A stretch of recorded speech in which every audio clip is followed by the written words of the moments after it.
নমস্কার বন্ধুরা, চৈতি সিম্পল কিচেনে সবাইকে স্বাগত। আশা করি তোমরা সবাই খুব ভালো আছো আর আমিও ভালো আছি।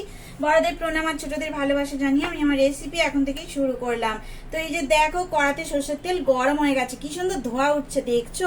আর এইদিকে দেখো, মাছ আমি মাখিয়ে নিয়েছি। এগুলো হচ্ছে তেলাপিয়া মাছ। তো তেলাপিয়া মাছের আজকে আমি রান্নাটা করব। তো দেখো তোমরা ভিডিওটা প্রথম থেকে শেষ পর্যন্ত অবশ্যই দেখতে থাকো, তোমাদের অবশ্যই ভালো লাগবে। এই যে দেখো, মাছের মাথা দিয়েছি আর লেজ দিয়ে দিয়েছি আর সমস্ত দাগাটি। তো আমরা তো দাগা বলি, আবার অনেকে বলে গাথা। তো যাই হোক, গাথা হোক দাগা হোক, এই যে রান্নাটা আমি করেই নিচ্ছি আজকে। তো দেখো, সর্ষের তেলটা পুরোটাই সুন্দর করে আমি গরম করে মাছগুলোকে কিন্তু দিয়ে দিয়েছি আর একদম মিডিয়াম ফ্লেমে রেখে সুন্দর করে রান্নাটা করে নেব। তো চলো দেখছি, আমার সাথে তোমরা থাকো। মাছের এক পিঠ ভাজা হয়ে গেলে তারপর ফিরে আসছি অপর পিঠ ভাজা করে। এখন দেখো, মাছগুলো উল্টে পাল্টে ভালো করে ভাজা করে নিচ্ছি। এক সাইডটা ভাজা করা হয়ে গেছে, সমস্ত মাছ দেখো উল্টো পাল্টা করে দিয়েছি আমি। এবারে ভাজা করে নেব আর এক সাইডটা ভাজা করলেই ব্যাস, সুন্দর করে রান্নাটা আমি করে নিতে পারবো।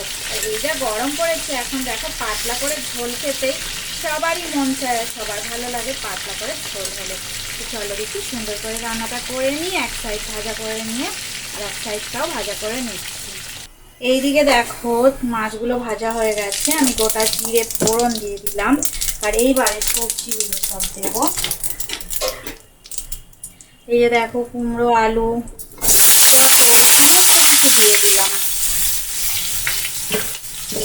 কাঁচা লঙ্কা দেওয়া ছিল, কাঁচা লঙ্কাগুলোই কি সমস্যা জানো তো, একদম ঝাল নেই। আর একটা কাঁচা লঙ্কা, ওই জন্য 3-4-4টে কাঁচা লঙ্কা দিয়ে রান্নাটা করে নেব। তো দেখো, আমি সুন্দর করে ভাজা করে নেব মিডিয়াম ফ্লেমে রেখে। আমি মাছের জন্য এই তরকারিটা বানিয়ে নিচ্ছি। মাছগুলো যেহেতু ভাজা করা হয়ে গেছে, সেহেতু ওই একই তেলের মধ্যেই আমি কিন্তু বানাবো। মিডিয়াম ফ্লেমে রেখে দিয়েছি। আর এইদিকে দেখো, পটল, আলু, কুমড়ো আর কাঁচা লঙ্কা দিয়ে আমি সুন্দর করে ভাজা করে নিচ্ছি। আর একটু হলুদ গুঁড়ো আমি ওপর থেকে দেখো ছড়িয়ে দিচ্ছি। আর নুনটা একটু দিয়ে দিই, নুন ভেতরে ঢুকলে সবজিতে আমার ভালো লাগে। অনেকে আবার কি করে দেখো, পরে নুনটা দেয়, সেটাও তোমরা দিতে পারো, যার যেভাবে মনে হয়। তো আমি দেখো এইভাবে করছি। আজকে গরম পড়েছে তো পাতলা করে ঝোল বানাবো। আর বৃষ্টি হবে করে একটা দিনও বৃষ্টি হচ্ছে না। তো চলো এইভাবে সুন্দর করে ঝোলটা বানাই। আর মিডিয়াম ফ্লেমে রেখে আমি 2 থেকে 3 মিনিট এইভাবে ভাজা করে নেব পটল, আলু, কুমড়ো দিয়ে।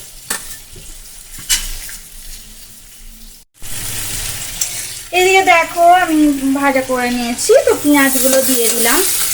পেঁয়াজ দিয়ে সুন্দর করে তরকারিটা করলে ভালো লাগে খেতে। তো হালকা করে ভাজা করবো পেঁয়াজ দিয়ে, ওই জন্য একটু পরেই আমি পেঁয়াজটা দিলাম গ্রেভি করে।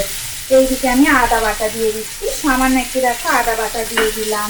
আর এখানে দেখো জিরে বাটা দিয়ে দিচ্ছি। এইভাবে রান্নাটা করে নিচ্ছি। এই দেখো, টমেটো দিয়ে দিলাম।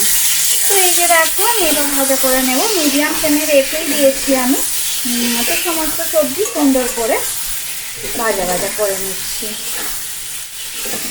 এই যে দেখো, আমি এদিকে টমেটো আর পেঁয়াজ দিয়েছি। আর এইগুলো দিয়েও আমি 2 থেকে 3 মিনিট মিডিয়াম ফ্লেমে রেখে আরও একবার সুন্দর করে ভাজা করে নেবো। আর একটু ঢাকা দিয়ে ভাজা করবো, ঢাকা চাপা দিয়ে রান্না করলে রান্নাটা অনেকটাই ভালো লাগে খেতে। এই দেখো, একটু ঢাকা দিয়ে দিলাম মিডিয়াম ফ্লেমে রেখে। দেখো 2 মিনিট হয়ে গেছে, আমি ঢাকাটা খুলে নিয়েছি। এবার দেখো, অনেকটাই ভালো করে ভাজা হয়ে গেছে। তো এবার আমি একটু গরম জল দিয়ে দেবো। রান্নাতে গরম জল দিলে অনেকটাই ভালো লাগে খেতে। তো আর সিদ্ধ হয়েই গেছে প্রায়। দেখো কত সুন্দর, এরকম ভাবে না তরকারি খেতে গরমকালে খুব ভালো লাগে।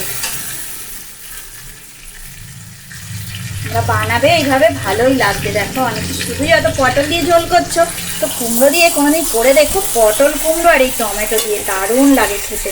তো এই দেখো, আমি এখন জল দিয়ে দিচ্ছি, হালকা একটু গরম জল দিয়ে দিলাম।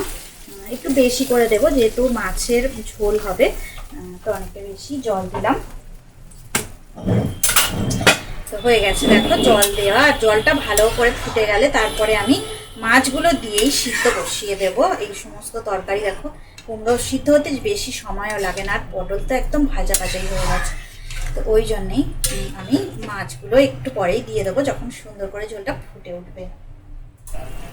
এই যে দেখো টক বক করে ঝোলটা ফুটে উঠেছে। এইবারে আমি দিয়ে দেবো মাছগুলো, এই সমস্ত ভাজা মাছ এবার আমি ঝোলের মধ্যে দিয়ে দেবো। তো একটার সাথে আর একটা মাছ না একটু লেগে গেছে, ওই জন্য একটু সমস্যা হচ্ছিল। এই যে দেখো সমস্ত লেজা তারপরে কাঁঠাল মাছগুলো আমি দিয়ে দিলাম। তো চলো এইভাবে আমি আজকে রান্নাটা করে নিই, তারপরে ফেরত আসছি। একটু ঢাকা দিয়ে রান্নাটা হতে দেব 10 মিনিটের মতন, একটু ঢাকা দিয়ে রাখলেই রেডি হয়ে যাবে। দেখো ঢাকাটা খুলে নিলাম, একদম মানে মিডিয়াম থেকে হাই ফ্লেমে দিয়ে দিলাম। তরকারিটা একদমই হয়ে গেছে, দেখো কুমড়ো পটল আলু সব সিদ্ধ হয়ে গেছে, আর মাছগুলো ঝোলের মধ্যে একদম সুন্দর করে ঢুকে গেছে। আমি অনেকটাই জল দিয়েছিলাম, তো একদম রেডি, একদম পাতলা করে মাছের ঝোল। এই গরমে এর থেকে ভালো আর কি হতে পারে বলো, প্রচণ্ড গরম পড়েছে, এখন বৃষ্টিও একদম হচ্ছে না। তো সুন্দর করে রান্না রেডি হয়ে গেছে। এবার গ্যাসের ফ্লেমটা আমি দেখো অফ করে দিলাম।